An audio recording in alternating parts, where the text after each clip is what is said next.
اور اگلے پچھلے گناہوں کی بخشش کر دے اور اپنا انعام تم پر تمام کر دے، تمہیں سیدھی راہ دکھائے اور اللہ تمہاری زبردست مدد فرمائے۔ وہی ہے جس نے مومنوں کے دلوں میں اطمینان اتارا کہ ان کا یقین میں اضافہ ہو، اور آسمانوں اور زمین کے تمام لشکر اللہ کے ہی ہیں۔ اللہ علم والوں اور حکمت والوں کے ساتھ ہے، آمین۔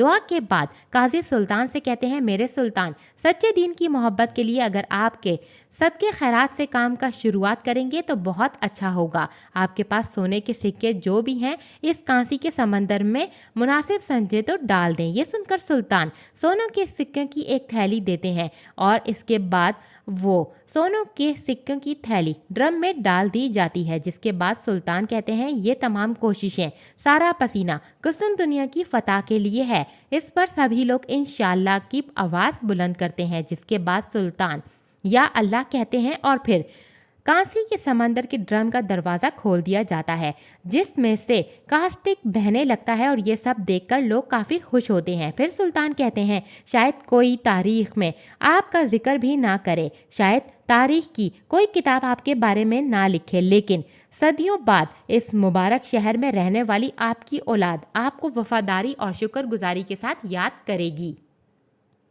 اس میں کوئی شک نہیں ہے، اللہ ہمیں رسوا نہ کرے۔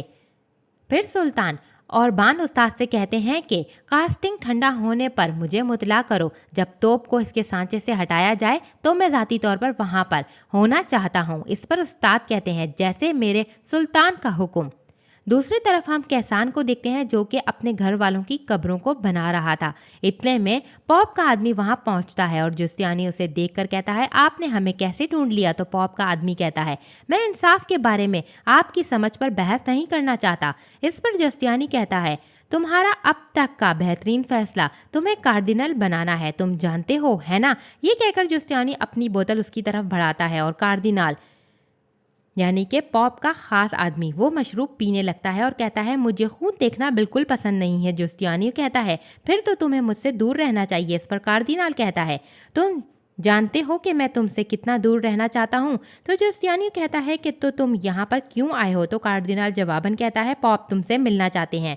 اس پر جستیانی کہتا ہے، کیا یہ ضروری ہے؟ تو کارڈینل کہتا ہے، ہاں فوراً، اس نے تمہیں نائٹ بنایا، وہ جانتا ہے تم کیا کر رہے۔ اس پر جستیانی کہتا ہے کہ مجھے خوشی ہے کہ وہ ابھی تک بوڑھا نہیں ہوا، مجھے امید ہے کہ وہ تمہاری وجہ سے ہونے والی پریشانی کے بارے میں بھی جانتا ہے۔ اس پر کارڈینل کہتا ہے، اس بار تم بہت بڑی مصیبت میں ہو۔ تو جستیانی کہتا ہے، میں اس کے لیے ہی جیتا ہوں۔ یہ سب سن کر کیسان کہتا ہے، تو آپ ایک نائٹ ہیں، میں آپ کا شکر گزار ہوں۔ تو اس پر وہ نائٹ کہتا ہے یعنی جستیانی کہتا ہے، تمہیں اپنے بدلہ لینے کے لیے صرف اور صرف خداوند کا شکر ادا کرنا چاہیے۔ یہ کہہ کر وہ وہاں سے جانے لگتا ہے تو کیسان اسے کہتا ہے کہ میں بھی آپ کے ساتھ آنا چاہتا ہوں۔ یہ سن کر کارڈینل کہتا ہے، میں تمہیں اس کا مشورہ نہیں دوں گا بیٹا۔ تو نائٹ بھی کہتا ہے، ہاں میں بھی تمہیں یہ مشورہ نہیں دیتا۔ تو کیسان کہتا ہے، میں کچھ بھی کرنا جانتا ہوں، میرے پاس تلوار چلانے کا ہنر ہے، گھوڑے چلانے آتا ہوں، ایک مددگار، تاہم جیسا آپ دیکھنا چاہیں میں ویسا کر سکتا ہوں۔ اس پر کارڈینل کہتا ہے، تم جان لو کہ تم اپنی موت کی طرف جا رہے ہو۔ تو کیسان کہتا ہے، نہیں کہا جا سکتا کہ میرے پاس جینے کی بہت سی وجوہات ہیں۔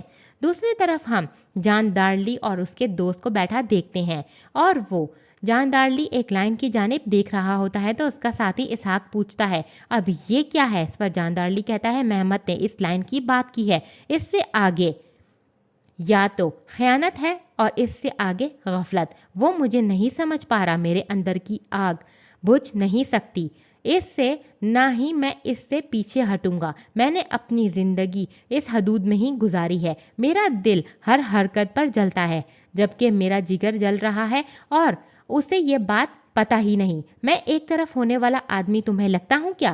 اس پر جاندارلی کا ساتھی اسحاق کہتا ہے، میرے پاشا، ہم ایک ساتھ بہت سے حالات سے گزر چکے ہیں، یہ روفی اور ہان کی بغاوت اور بہت سے، ہم نے ایک ساتھ اتنے دور دیکھے ہیں جہاں پر شیطان بھی مسلمان کا لباس پہنے ہوئے ہے۔ میرے پاشا، ہمارے سلطان محاصرے کی دہانے میں موجود ہیں، یقیناً کوئی مسئلہ پیدا ہوا ہوگا، اس کی فکر کر رہے ہیں وہ۔ اس پر جاندارلی کہتا ہے، ہاں ایسا ہی ہے، جانے والی زندگی اس کی نہیں تھی، جو خون بہا وہ اس کا نہیں تھا، آگ جہاں گری وہی جانتا ہے۔